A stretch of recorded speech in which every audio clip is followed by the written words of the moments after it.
اهلا بيكم في صفحتي مملكة الحلويات. في فيديو النهارده هنعمل اساس الحلويات وهو عسل الجلوكوز، حصري فقط في مملكة الحلويات. تابعوني لغاية اخر الفيديو علشان نشوف عملنا عسل الجلوكوز ازاي بأبسط واسهل مقادير وطريقة تحضير بسيطة جدا. يلا بينا نشوف الفيديو. لو عجبكم الفيديو متنسوش تدعموني باللايك والاشتراك. اول حاجة هنا معايا كوباية من السكر، زي ما انتم شايفين يا جماعة السكر متاح عندكم سكر تومين سكر ابيض مفيش اي مشكلة. ومعايا كمان ربع كوباية من المية، كوباية المج العادية اللي احنا بنستخدمها في البيت. طبعا ده عسل الجلوكوز اللي انا عملته قبل كده، وطبعا استخدمته قدامكم. طبعا بقاله فترة ان انا بشتغل بيه زي ما انتم شايفين. طبعا العسل تقيل زي ما هو البرطمان يا جماعة، ما سكرش. عسل جلوكوز بجد من الاخر، هتعمليه وتجربيه وهتدعي لي. شايفين يا جماعة التماسك بتاع عسل الجلوكوز عامل ازاي؟ طبعا انا حبيت ان انا اوريكم ان هي دي اخر معلقة معايا في البرطمان، عشان لما اجي احط العسل الجلوكوز في البرطمان نعرف ان ده اللي لسه معمول. كمان عصرة الليمونة كاملة، يبقى كوباية من السكر، ربع كوباية مية، عصرة الليمونة كاملة وبس. 3 مقادير مفيش غيرهم. نمشي بالظبط يا جماعة عشان نطلع عسل جلوكوز بدل ما نشتريه من بره. بنعمله بالسكر الموجود في البيت، مفيش أي مشكلة. حتى لو سكر تموين مفيش أي مشكلة. مكونات بسيطة وسهلة وحصري من مملكة الحلويات. طبعا الليمون طبعا يا جماعة زي ما انتم شايفين الليمونة جامدة شوية، فطبعا لازم نحاول نقصرها عشان احنا محتاجين عصرة الليمونة الكاملة.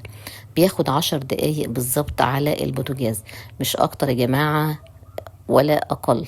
سبع من 7 ل10 دقايق على البوتاجاز عشان ما يفضلش يغلي قوي قوي قوي.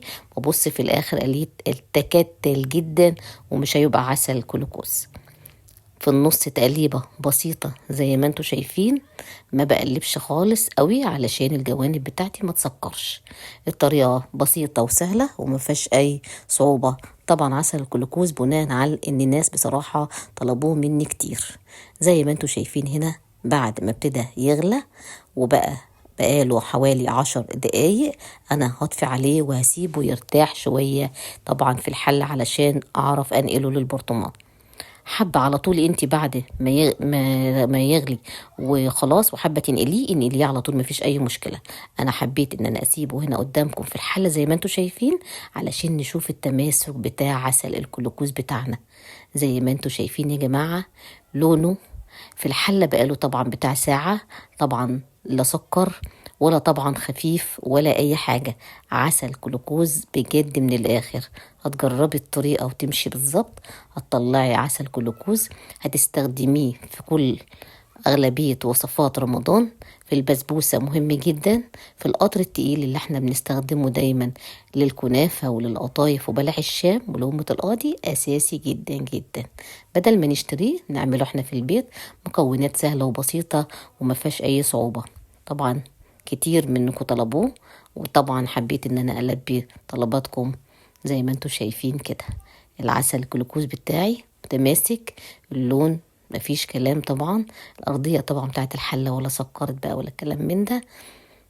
نمشي يا جماعة بالظبط هنطلع أحلى عسل جلوكوز. أهم حاجة لو حابين تضعفوا المقادير بنزود بيبقى كوبايتين من السكر، نص كوباية من المية، عصرة ليمونة وممكن نزودها كمان نص ليمونة كمان، مفيش اي مشكله. وبعد كده بسيبه يبرد شويه وبعد كده بنقله في البرطمان. لو حابه على طول انك انت تنقليه في برطمان على طول، البرطمان يبقى مغسول ومتنشف كويس جدا جدا يا جماعه، وبغطيه وبسيبه بره التلاجة علشان طبعا يستخدم. مفيش اي مشكله طبعا في عسل الجلوكوز، مقاديره سهله وبسيطه وحصري فقط من مملكه الحلويات. اهم حاجه يا جماعه تتابعوني ونتابع دايما الفيديو ونتابع الوصفات اللي بتنزل اول باول. طبعا احنا مش عايزين نسيب بصراحة حاجة في الحلة عشان خسارة. طبعا اي حاجة لازم ان احنا نشيلها كده، وكمان لو في اسباتولا كمان طبعا من الافضل. طبعا زي ما انتوا شايفين كده متهيألي احنا خلصنا المقدار كله. ده مقدار الكوباية، عمل معايا يعتبر حوالي نص البرطمان. انا بغطيه بستريتش راب وبسيبه يا جماعة، وبعد كده بستخدمه على طول في اغلبية الوصفات. طريقة سهلة وبسيطة طبعا وما فيهاش اي حاجة صعبة. اهم حاجة ان احنا نمشي على الطريقة والمقادير، فيديو بسيط مفهوش حاجة، خطوات سهلة. المقادير موجودة عندنا في كل بيت. اهم حاجة كده ان احنا ايه يا جماعة، نمشي بالظبط على الطريقة والمقادير. حصري فقط في مملكة الحلويات. نتابع يا جماعة الفيديوهات دايما باستمرار. القناة هنا مصداقية مصداقية مصداقية. أهم حاجة احنا نمشي على الخطوات. عسل الجلوكوز من الآخر هتنبهري بيه وتقولي فعلا أنا أول مرة أطلع عسل جلوكوز بالحلاوة والطعامة دي. من الآخر زي ما انتوا شايفين كده خلصنا وحطيناه في البرطمان. هنغطيه بقى طبعا لو ليه غطا، مفيش غطا هنغطيه باسترتش راب. تابعوني على صفحتي مملكة الحلويات وشكرا.